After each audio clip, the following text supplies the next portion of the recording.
دونوں پولیٹیکل جماعتوں کو بات کرنی ہوگی اور ایک طریقے سے ان کو یہ کہنا ہوگا کہ جی اپالوجائز کرنا ہوگا. ان کی یہ بات جو ہے وہ بار بار کر رہے تھے. تو عاجز دھامڑا صاحب، آپ نے تو دونوں جماعتوں کی بات سنی ہے، مگر آپ کی جو پارٹی ہے وہ ایک اور سٹانس لیتی ہے اور وہ یہ بھی کہتی ہے کہ ہمیں کسی بھی سیاسی جماعت کو باہر نہیں چھوڑ دینا چاہیے پولیٹیکل فریز سے. تو آج جس طرح بلاول بھٹو زرداری صاحب نے بات کی ہے، آپ کیا کہیں گے کہ کیا عمران خان صاحب کو الیکشن لڑنے دینے کی اجازت دینی چاہیے کہ نہیں؟ پیپلز پارٹی کا موقف تو شروع سے ہی کلیئر تھا نا کہ 9 مئی سے پہلے پیپلز پارٹی چیئرمین بلاول بھٹو زرداری صاحب واضح کہہ رہے تھے کہ ہمیں خان صاحب سے بھی بات کرنی چاہیے، مگر 9 مئی کے بعد صورتحال بالکل چینج ہو گئی اور ظاہر ہے پیپلز پارٹی سمجھتی ہے کہ وہ لوگ جن کا ڈائریکٹ یا انڈائریکٹ انوالومنٹ ہے ریاستی اداروں کے اوپر حملے کی، ان کی تو کہانی الگ ہے.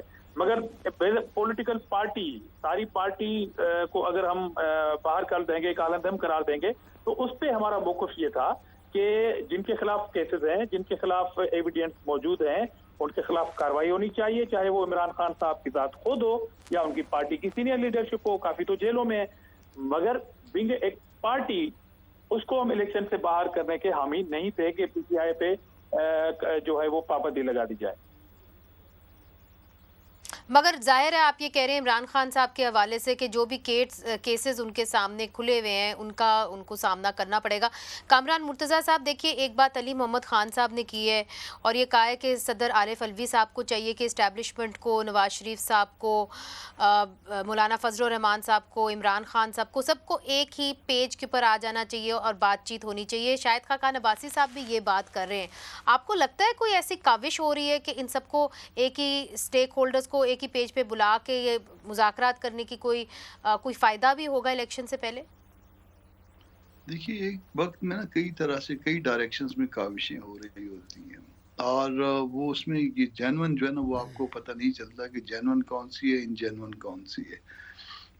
تو یہ کاوشیں یقیناً ہو رہی ہوں گی. یہ کاوشیں پہلے بھی علوی صاحب نے بھی کی ہیں اور علوی صاحب نے باقی اور آنا جانا ان کی آنیاں جانیاں اور بھی بہت ساری تھی جس میں وہ مختلف معاملات میں کبھی مشورہ لینے کے لیے چلے جاتے تھے مگر مین وائل جو ہے نا وہ سائن کر کے بھی چلے جاتے تھے آرڈرز. تو بہت سارے اس طرح کے معاملات ہیں. ابھی بھی جو ہے نا وہ ایک درانی صاحب کا نام لیا جا رہا ہے کہ درانی صاحب بیچ میں جو ہے نا وہ کوئی میڈیٹر کا کام کر رہے ہیں. علوی صاحب کا بھی جو ہے نا وہ اس حوالے سے ان کی امیدیں بھی ہیں پی ٹی آئی کی. مگر بات یہ نا کہ وہ کیا بٹرنس ختم ہو گئی ہے؟ آپ فرض کر لیجئے، میں اپنے حوالے سے بات کرتا ہوں. ایز اے پرائم منسٹر جب آپ جلسوں میں جاتے ہیں اور کسی کو ڈیزل کہتے ہیں، کسی کو پیٹرول کہتے ہیں، کسی کو چور کہتے ہیں، کسی کو ڈاکو کہتے ہیں، کیا وہ بٹرنس ایسی ختم ہو جائے مشکل ہو جاتا ہے اکٹھے بیٹھنا؟ مشکل ہو جاتا ہے. ہم سارے جو ہے نا یہ دیکھیے ہمارا ایک اپنا کلچر ہے اور ٹھیک ہے، ایسٹ میں جو بالکل کلچر ہے، ہم بالکل، نہ یہ بات آپ بھائی کی بول درست ہے.